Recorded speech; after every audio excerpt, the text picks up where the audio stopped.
Hi everyone, Celt here, bringing you my thoughts on the British royal family, and today I'll be talking about the current issues regarding the Harkles which have made the mainstream media headlines.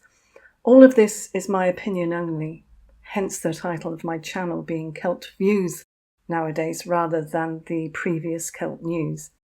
And also, hopefully, your views as well, because I like to receive your views on all of this in the comments.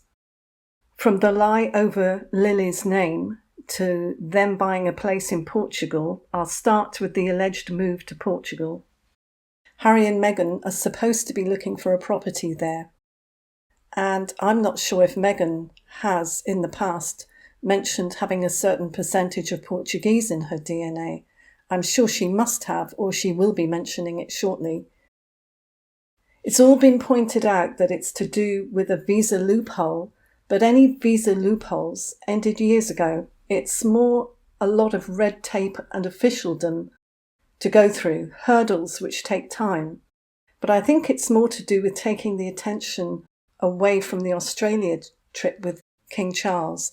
And also, more importantly, every bit of this is a distraction from the videos due to come out regarding P. Diddy.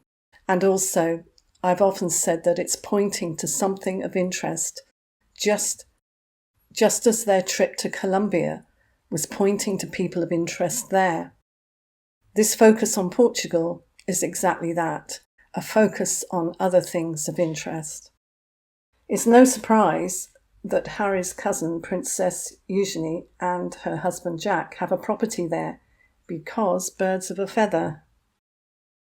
It's more than trying to get around a visa from what I understand. It's still a pretty relaxed country, but it's the country's relaxed view on a certain type of criminal behaviour. That's all I can say. I don't believe we will see any purchase deed of a property in Portugal with Harry and Meghan's names on.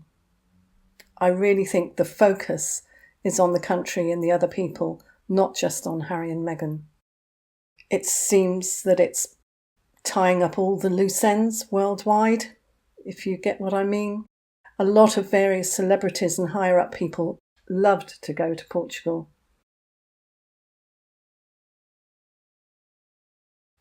Eugenie's husband Jack manages properties there, and the house which Harry is alleged to have already purchased is owned by Jack Brookbank's boss. This is allegedly, but there's a reason for this. Whether it's Harry advertising for them, promoting the properties, or whether all the links between these people have been tightened up for a massive reveal. So I think that it's nothing to do with visas, because the waiting list is so long, and the only way they can get ahead of people would be because of Harry's so-called position, which I don't think gets him anywhere nowadays. And anything that is alleged to have happened is more to point the finger at other things surrounding it and other people. This is yet another distraction, but also another hint at what's to come. The Diddy, Epstein and Soho connections go far and wide, so be prepared. Harry and Meghan are connected, and it will be revealed, in my opinion. It's known for many, many missing children. A beautiful country to stay in, beautiful coastline, but very sinister crimes against children. So again, it's drawing attention to something much more important. This purchasing of property could also be totally fake and a way to divert attention from their money and where it goes after the Archewell reveal of missing millions. If a divorce is imminent, which is part of the movie of course, then maybe it would play out better in Portugal. Or if they get kicked out of the US, which is very likely, it's a middle ground place for them both. But I do really think it's got more than one reason, more than one purpose, and it's to get people looking into Portugal. It's been said that Trump would never deport the son of a British king, but he would if there was evidence of serious criminality As I always say, do your own research and be prepared for anything. Now we have the subject of the name Lilibet being used for Harry and Meghan's imaginary second child. This is back again in the headlines, and I wonder what the reason is. It's being said that this old issue has resurfaced because Meghan is on the radar for her growing distance with Prince Harry, and with the speculations that they may be heading for a divorce. This subject has come back again because more of the truth about Harry and Meghan is coming out since Robert Hardman's book entitled Charles III, New King, New Court, The Inside Story, was released earlier in the year. It mentioned that the late Queen was, and I quote, "as angry as I have ever seen her. It was a cunning and disgusting move," and it's in one of my older videos. I heard that when the Queen was contacted by Harry, it was not her being put in a position where she could not refuse, as has been said. It was actually because when Harry asked her if they could use her name for the child, she believed that it was the name Elizabeth that he wanted to use and said yes, as she has done for other members of the royal family who have used the name Elizabeth as a middle name.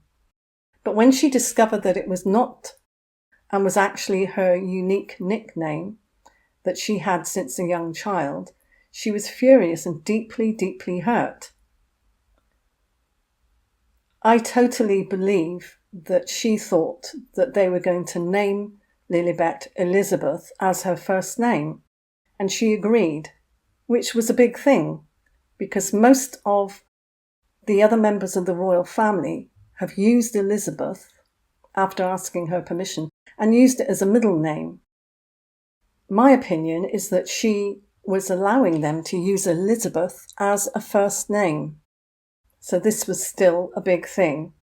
And understandably, she was furious and deeply, deeply hurt. This was her being directly affected and very personally affected by the evil that she saw in Meghan Markle, and which she also mentioned, because she did mention, didn't she, and it went very public, that she believed that Meghan was evil. Harry and Meghan have since warned legal action against anyone who dared to suggest otherwise, as the BBC had done, but when the Sussexes tried to get the palace to support their version of the story, the palace refused, and it was the usual recollections may vary. So I emphasise that this has been my opinion only. So do you think that this could be the start of preparing the public for a divorce, or something even bigger? Let me have your thoughts, and I'll see you in the next one. Thanks for watching. Bye.